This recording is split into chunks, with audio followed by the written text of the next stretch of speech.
তনুর সেরা গল্পের সংগ্রহতে আপনাদের স্বাগত। আমার আজকের নিবেদন লেখক শরদিন্দু বন্দ্যোপাধ্যায়ের আদিদৈবিক। পুলিন বিহারী পালের নাম অল্প লোকেই জানে, অথচ তাহার মতো প্রগাঢ় পণ্ডিত, সর্বশাস্ত্র বিশারদ জ্ঞানী পুরুষ বাংলাদেশে আর দ্বিতীয় আছে কিনা সন্দেহ। দেশীয় বিদেশি বিশ্ববিদ্যালয়ের খেতাব তাহার এত ছিল যে তিনি ইচ্ছা করলে নিজের নামের পেছনে ময়ূরপুচ্ছ রচনা করিতে পারিতেন। জ্ঞানমার্গের পাকা সড়কের কথা ছাড়িয়া দিই, সমস্ত গলিগুজির সহিত তাহার ঘনিষ্ঠ পরিচয় ছিল। অতি বড় গূঢ়বিদ্যার আলোচনা করিয়াও কেহ তাহাকে ঠকাইতে পারিত না। কেবল একটি বিদ্যা তাহার ছিল না, ঘানিযন্ত্র হইতে কি করিয়া তেল বাহির করিতে হয় তাহা তিনি শিখিতে পারেন নাই। এই জন্যেই বোধ করি কলিকাতা বিশ্ববিদ্যালয় তাহার খোঁজ রাখে না। ছেলেবেলা হইতেই তাহার সহিত আমার পরিচয় ছিল। ভক্তিবরে তাহাকে পুলিন্দা বলিয়া ডাকিতাম।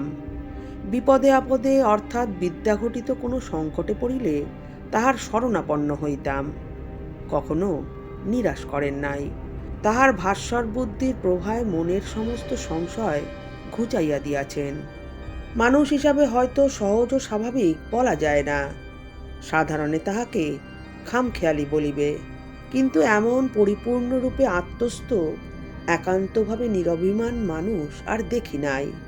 বিবাহাদি করেন নাই। পয়সার পেছনে দৌড়াইবার মতো মানসিক দীনতা যেমন তাহার ছিল না, পয়সার প্রয়োজনও তেমনই খুব কম ছিল। উচ্চ অঙ্গের দুই একটা ইংরেজি ও মার্কিন পত্রিকাতে জ্ঞানগর্ভ প্রবন্ধ লিখিয়া কিছু কিছু টাকা পাইতেন। তাহাতেই তার অনাড়ম্বর একক জীবন চলিয়া যাইত।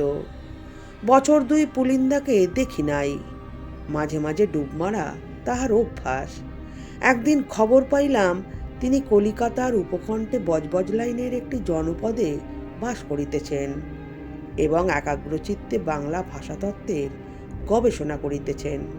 বিস্মিত হইলাম না, কারণ অকস্মাৎ ডুব মারিয়া অকস্মাৎ অপ্রত্যাশিত স্থানে আবির্ভূত হওয়া পুলিন্দার পক্ষে অত্যন্ত স্বাভাবিক কার্য।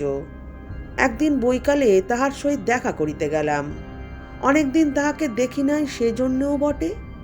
তাছাড়া আরও একটা কারণ ছিল। কয়েক মাস হইতে একটা আধ্যাত্মিক সংশয় আমার মনকে পীড়া দিতেছিল। বোধ করি 30-এর কোঠা পার হইলে সকলেরই এইরূপ হয়।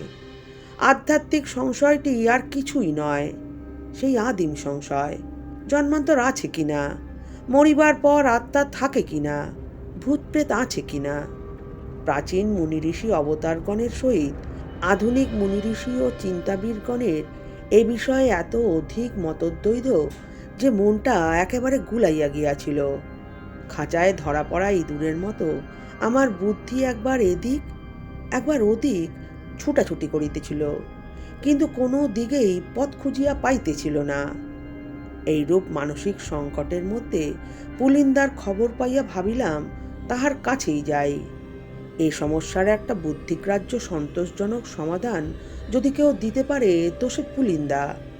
তাহার আস্তানায় উপস্থিত হইয়া দেখিলাম ছোট্ট স্টেশনের নিকটে প্রকাণ্ড এক তামাকের গোদামে তিনি বাস করিতেছেন।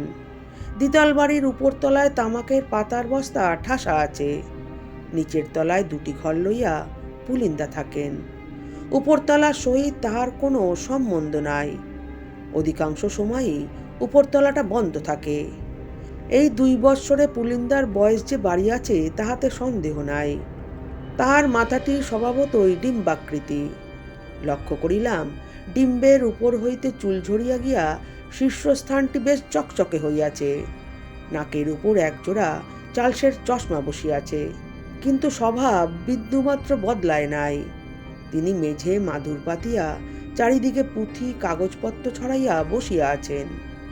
আমাকে চশমার উপর দিয়া দেখিয়া সাগ্রহে আহ্বান করিলেন, এই যে এসেছ, এবং অ্যাক্টিভ নস্যি লইয়া সঙ্গে সঙ্গে ভাষাতত্ত্বের আলোচনা শুরু করিয়া দিলেন। বলিলেন, দেখো, বাংলা ভাষাটা দিন দিন বড় দুর্বল হয়ে পড়ছে। আর সে তেজ নেই, ধমক নেই, বড় বেশি বিনয়ী, বড় বেশি মিহি হয়ে যাচ্ছে। ওই যে আমাদের সাহিত্যে ব্রাহ্ম সংস্কৃতি ঢুকেছিল, এটা তারই ফল। এমন দিন ছিল যখন বাঙালি রেগে গেলে দু চারটে গরম গরম কথা বলতে পারত, শব্দের তাল ঠুকে বাহবা স্ফুট করতে পারত। কিন্তু এখন বাঙালিকে জুতোপেটা করলেও তার মুখ দিয়ে গোঙানি আর কাতরানি ছাড়া আর কোনো আওয়াজ বেরোবে না। বেরোবে কোত্থেকে? ভাষার সে হুঙ্কার, শব্দের সে দাপট থাকলে তো। বাঙালি জাতটাও তাই দিন দিন মিয়ে যাচ্ছে, মেদিয়ে যাচ্ছে। বাঙালিকে আবার চাঙ্গা করে তুলতে হলে নতুন নতুন জোরালো শব্দ আমদানি করতে হবে। সংস্কৃত, ইংরেজি, ফরাসি ভাষায় যেখানে যত জবরদস্ত শব্দ আছে, সব বাংলা ভাষার পেটের মধ্যে পুরে দিয়ে তাদের হজম করতে হবে। দেখো, বাংলা ভাষাটা অপভ্রংশের ভাষা। অপভ্রংশের দোষ এই যে সে শব্দকে মোলায়েম করে ফেলে, সহজ করে ফেলে। ও আর চলবে না। এখন থেকে ইয়া বড় বড় গোপ্তা গোপ্তা মৌলিক শব্দ ব্যবহার করো, নইলে নিস্তার নেই। আমি ক্ষীণভাবে আপত্তি করলাম, কিন্তু ক্রমাগত সাধু ভাষায় কথা বলা। পুলিন্দা বলিলেন, তুমি কি একটি পুংগব? চমকিয়া বলিলাম, সে কি? তিনি বলিলেন, মানে সার, আমার কথাটা ভালো করে বোঝো। অতঃপর 2 ঘণ্টা ধরিয়া বঙ্গবাণীর শিরাধমনীতে নতুন রক্ত সঞ্চারের প্রসঙ্গ চলিল। বাংলা ভাষা তথা বাঙালির যে নিদানকাল উপস্থিত হইয়াছে এবং অচিরাত নাদব্রহ্মপুরী বিষবটিকা প্রয়োগ না করিলে রোগীর কোনো আশাও নাই, একথা পুলিন্দা অত্যন্ত মজবুতভাবে প্রমাণ করিয়া দিলেন। উদ্বিগ্নভাবে শ্রবণ করিলাম, কিন্তু নিজের ব্যক্তিগত প্রশ্নটি ভুলি নাই।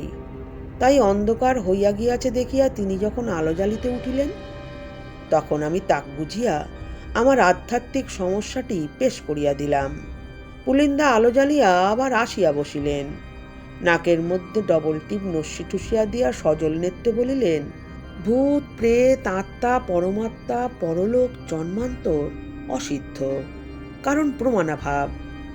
এইভাবে আলোচনা আরম্ভ করিয়া পুলিন্দা ধীরে ধীরে অগ্রসর হইলেন। ক্রমে প্রসঙ্গ জমিয়া উঠিল। আমি মুগ্ধ হইয়া শুনিতে লাগিলাম। সমস্ত যুক্তি প্রমাণের উল্লেখ করিবার স্থান নাই, কিন্তু যুক্তির ধাপে ধাপে প্রমাণের সোপান রচনা করিয়া তিনি শেষ পর্যন্ত আমার বুদ্ধিকে যে স্থানে লইয়া উপনীত করিলেন, সেখানে ভূতপ্রেত নাই, জন্মান্তর নাই। দেখা গেল আসলে ওগুলি বাসনা প্রণোদিত অলিক ভাবনা, উইসফুল থিঙ্কিং। চারবাক হইতে বার্ট্রান্ড রাসেল পর্যন্ত সমস্ত মনীষীর উক্তি তার যুক্তিকে সমর্থন করিল। শরীরই সর্বস্ব, মন, বুদ্ধি, আত্মা সমস্তই দেহের বিকার মাত্র। সুতরাং শরীর নাশ হইলে আর কিছুই থাকে না। ভস্মীভূতস্য দেহস্য পুনরাগমনং কুতঃ। রাত্রি অনেক হইয়া গেলেও আলোচনার শেষে মনে বেশ শান্তি অনুভব করিলাম। যা হোক, তবু পাকা রকম একটা কিছু পাওয়া গেল।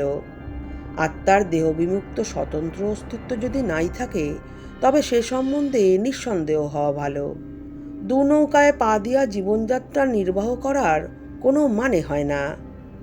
আর একদিন আসিব বলিয়া উঠিয়া দাঁড়াইয়াছি, হঠাৎ মাথার উপর ভীষণ দুমদাম শব্দে চমকিয়া উঠিলাম, যেন উপরের গুদাম ঘরে অনেকগুলো পালোয়ান যৌথভাবে মল্লযুদ্ধ শুরু করিয়া দিয়াছে। উপরে কেউ থাকে না শুনিয়াছিলাম। তামাক পাতার আড়তে মানুষের থাকা সম্ভবও নয়। তবে এত রাত্রে কাহারা বদ্ধ ঘরের মধ্যে এমন দুর্দান্ত দুরন্তপনা আরম্ভ করিয়া দিল? বিস্মিতভাবে প্রশ্ন করিলাম, ও কি? পুলিন্দা নিশ্চিন্তভাবে নাকের চশমা খাপে পুড়িতে পুড়িতে বলিলেন, ও কিছু নয়। 11টা বেজেছে তো, রোজ রাত্রে ওই রকম হয়। ওপরে কয়েকটা ভূত আছে, তারাই এই সময় দাপাদাপি করে। স্তম্ভিত হইয়া দাঁড়াইয়া রহিলাম। উপরে দাপাদাপি চলিতে লাগিল। বিমূঢ় হইয়া ভাবিতে লাগিলাম, উপরের ঘরে সত্যই যদি ভূতের পাল কুস্তি লড়িতেছে, তবে এতক্ষণ ধরিয়া কি শুনিলাম? পুলিন্দা বলিলেন, ভয়ের কিছু নেই, ওরা কোনো অনিষ্ট করে না। 10 মিনিট পরে সব চুপচাপ হয়ে যাবে। আমি বলিয়া উঠিলাম, পুলিন্দা, সত্যই ওরা ভূত? আপনি বিশ্বাস করেন? তিনি বলিলেন, হ্যাঁ, আমি খুব ভালো করে অনুসন্ধান করেছি। জ্যান্ত জীব হতে পারে না। ইঁদুর বেড়াল তামাকের ধার ঘেঁষে যাবে না, আর মানুষও নয়। সুতরাং ভূতই বটে। কিন্তু কিন্তু এতক্ষণ ধরে এই যে আপনি প্রমাণ করলেন। পুলিন্দা বলিলেন, তুমি একটি হরদম, মানে হাঁদা। প্রমাণের সঙ্গে বিশ্বাসের সম্বন্ধ কি?